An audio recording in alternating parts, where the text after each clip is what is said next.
औज़ुबिल्लाहिमिनश्शैतानिर्रजीम बिस्मिल्लाहिर्रहमानिर्रहीम। अच्छा जी, आज हमने first year physics chapter number जो 9 है उसका न्यूमेरिकल नंबर 9.8 टू 9.9 हमने सॉल्व करने हैं। तो सबसे पहले मैं न्यूमेरिकल नंबर 9.8 की स्टेटमेंट पढ़ता हूँ और ये जो टॉपिक है डिफ्रैक्शन ग्रेटिंग उससे रिलेटेड है, उसी का फार्मूला यहाँ पर यूज़ होगा। Blue light of wavelength 480 nanometre illuminates a diffraction grating. The second order image is formed at an angle of 30 degree. From the central bright, how many lines in a centimeter of the grating have been ruled? Blue light की wavelength आपको given है और उसका order given है second है, और वहाँ पर बनने वाला जो एंगल है वो कितना है 30 डिग्री है। आपने क्या फाइंड आउट करना है, number of lines in a centimetre. 1 centimetre में कितने नंबर ऑफ लाइन जो हैं वो वहाँ पर रूल्ड हो रही हैं, ये हमने फाइंड आउट करनी है। सबसे पहले ज़रा गिवन डाटा देख लें बेटा। वेवलेंथ हमें गिवन है 480 नैनोमीटर, तो इसको हम यूँ भी लिख सकते हैं 480 मल्टीप्लाई बाय 10 रेज की पावर -9 मीटर, और ऑर्डर इसका क्या है 2, एन यानी कि 2 है, और एंगल कितना बन रहा है 30 degree. Number of lines in a centimetre यानी कि एन बाय एल हमने फाइंड आउट करना है। तो फार्मूला यहाँ पर यूज होगा D sine theta is equal to N lambda. तो बेटा जी आपको पता है डी किसके इक्वल होता है, डी इज इक्वल टू होता है एल ओवर एन। ठीक है, तो अभी हम यहाँ पर पुट कर देते हैं, डी हमारे पास क्या बन जाएगा L by N sine of theta is equal to N lambda. ये हमारे पास क्या बन गया है एल बाय एन।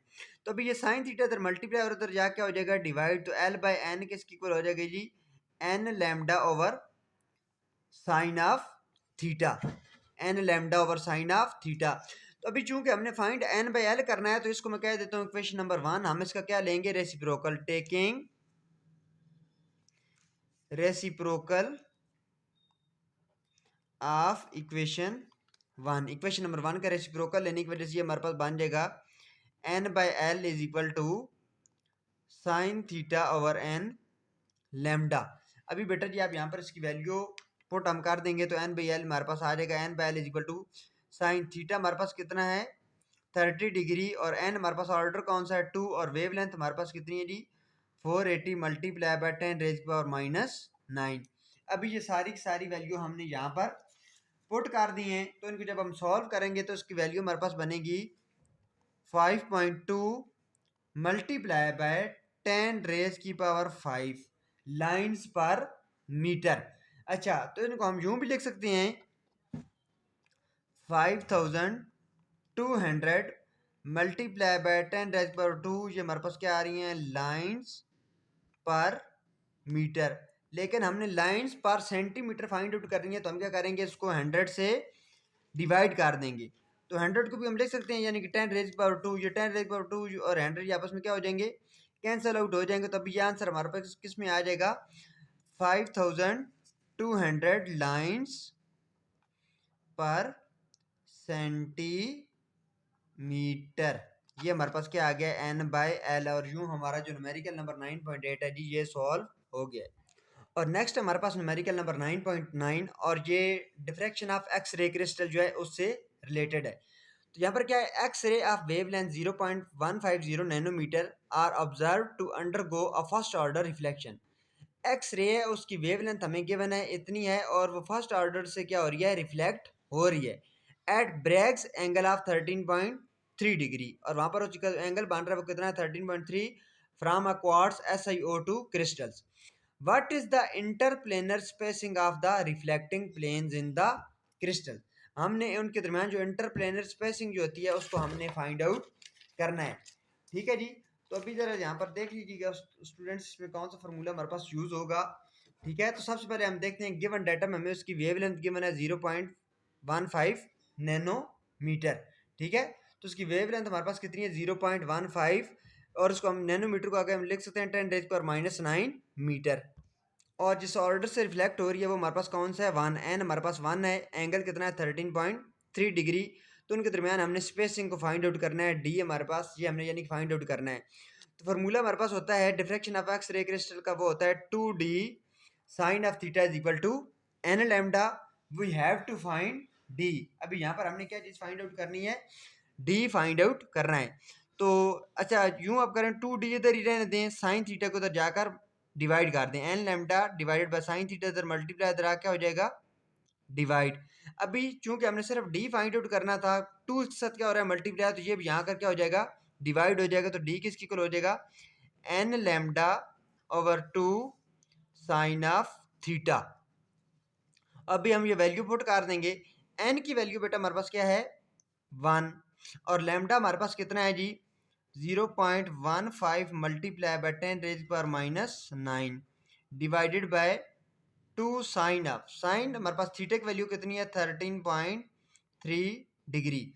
तो जब हम उनको मल्टीप्लाई और ये डिवाइड करेंगे तो इसकी वैल्यू बेटा जी हमारे पास आ रही होगी, डी की वैल्यू हमारे पास आएगी वो जो होगी वो होगी हमारे पास 0.326 मल्टीप्लाई बाय 10 रेज पर माइनस 9 मीटर। तो उसको हम लिख सकते हैं जी 0.326 10 रेज पर 9 क्या होता है नैनो, और ये हमारे पास बन जाएगा नैनो मीटर।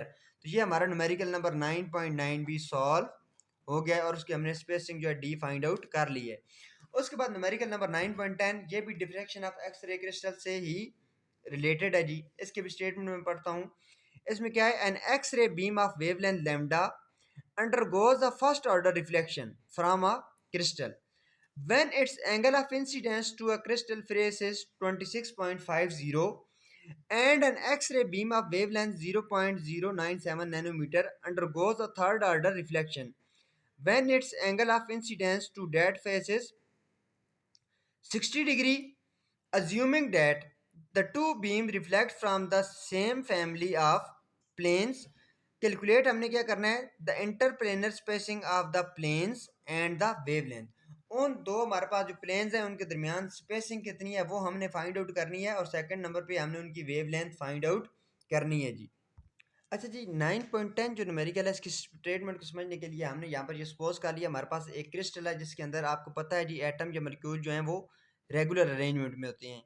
तो उस न्यूमेरिकल में उसने क्या कहा है कि हमारे पास एक वेवलेंथ है एक्स रे है जिसकी वेवलेंथ हमें अननोन है और वो आकर फर्स्ट ऑर्डर से टकराने के बाद वो क्या हो जाती है रिफ्लेक्ट हो जाती है और यहाँ पर जो उसका एंगल बन रहा है उसको हम कहते हैं थीटा 1। वो कितना है जी 26.50। और ये जो हमारे पास एक जो एक्स रे आ रही है इसकी वेवलेंथ को मैं कह देता हूँ लैम्डा 1 और इसकी वेवलेंथ हमें नहीं पता और ये फर्स्ट ऑर्डर से रिफ्लेक्ट हो रही है।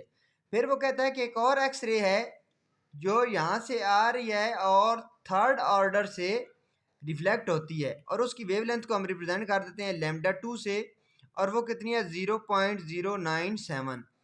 वो वेवलेंथ पे हमें गिवन है और किस ऑर्डर से रिफ्लेक्ट हो रही है थर्ड ऑर्डर से यानी कि n इज इक्वल टू 3। तो ये भी हमने यहाँ पर n3 भी हमें पता है और वहाँ पर उसका जो एंगल वगैरह बन रहा है वो कितना बन रहा है 60 डिग्री का एंगल है। अभी हमने वो क्या फाइंड आउट करना है वो कहता है कि हमारे पास जो फर्स्ट एक्सरे है उसकी वेवलेंथ हमने बतानी है और दूसरा इन दो के दरमियान ये जो स्पेसिंग है ठीक है दो एक्सरेज के दरमियान ये जब रिफ्लेक्ट हो रही है इनके दरमियान ये जो स्पेसिंग है स्पेसिंग कितनी है ये यानी कि हमने डी को फाइंड आउट करना है। तो चलें जी अभी जरा देखते हैं इसका गिवन डाटा हमारे पास क्या है फॉर फर्स्ट एक्सरेज। उसका ऑर्डर हमें पता है n1 वो हमारे पास किसकी इक्वल है 1 की इक्वल है और वो जिस एंगल से रिफ्लेक्ट हो रही है वो एंगल को हमने कह दिया थीटा 1 वो कितना है 26.5 डिग्री। इस तरह सेकंड एक्सरे के लिए हमारे पास जो बनेगा सॉरी जी तो अब सेकंड एक्सरे के लिए सेकंड एक्सरे की हमें वेवलेंथ पता है वो कितनी है 0.097 नैनोमीटर। तो उसको हम लिख सकते हैं 0.097 मल्टीप्लाई बाय 10 रेज पर माइनस 9 मीटर और उसका ऑर्डर हमारे पास कौन सा है थर्ड यानी कि थर्ड ऑर्डर से ये रिफ्लेक्ट हो रही है और एंगल कितना बना रही है 60 डिग्री का। तो ये हमने क्या फाइंड आउट करना है एक तो हमने इन दो के दरमियान स्पेसिंग फाइंड आउट करनी है डी फाइंड आउट करना है और दूसरा हमारे पास ये जो फर्स्ट जो एक्स रे आई है उसकी हमने वेवलेंथ को फाइंड आउट करना है। तो सबसे पहले बेटा हम फार्मूला यूज करेंगे सेकंड एक्स रे के लिए वो हमारे पास क्या होगा for second X ray wavelength वो हमारे पास होगा 2d sine theta 2 is equal to n2 lambda 2। तो अभी हम यहाँ से d को आसानी से फाइंड आउट कर लेंगे क्योंकि हमें इसका थीटा 2 भी पता है इसका ऑर्डर भी हमें पता है और लैम्डा 2 भी हमें पता है। तो डी हमने यहाँ से फाइंड आउट करना है तो डी इधर ही बाकी ये दूसरी तरफ जाके हो जाएगा divide n2 lambda 2 divided by 2 sine of theta 2। तो n2 बेटा हमारे पास क्या है 3 लैम्डा टू की वैल्यू हमारे पास कितनी है जी 0.097 मल्टीप्लाई बाय 10 रेज की power -9 over 2 sine of theta two हमारे पास कितना है 60 डिग्री। तो ये जब वैल्यू हमने पुट कर दी है तो इनको पुट करने की वजह से जब हमने इनको कैलकुलेटर की मदद से आप सॉल्व करोगे तो डी हमारे पास आ जाएगा जी कितना आएगा 0.168 नैनोमीटर, यानी कि डी अभी हमारे पास आ गया है।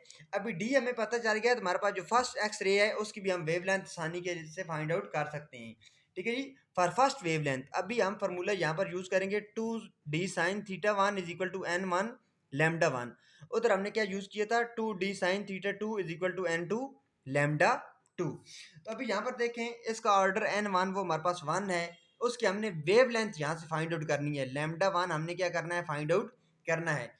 तो लैम्डा 1 फाइंड आउट करने के लिए हम क्या करेंगे n1 को यहाँ आकर डिवाइड कर देंगे। तो ये हमारे पास इसको हम रीअरेंज करेंगे, ये हमारे पास क्या बनेगा लैम्डा 1 यानी कि बनेगा जी 2d sine of theta 1 divided by n1, और वो किस ऑर्डर से रिफ्लेक्ट हो रही थी n1 हमारे पास क्या है 1।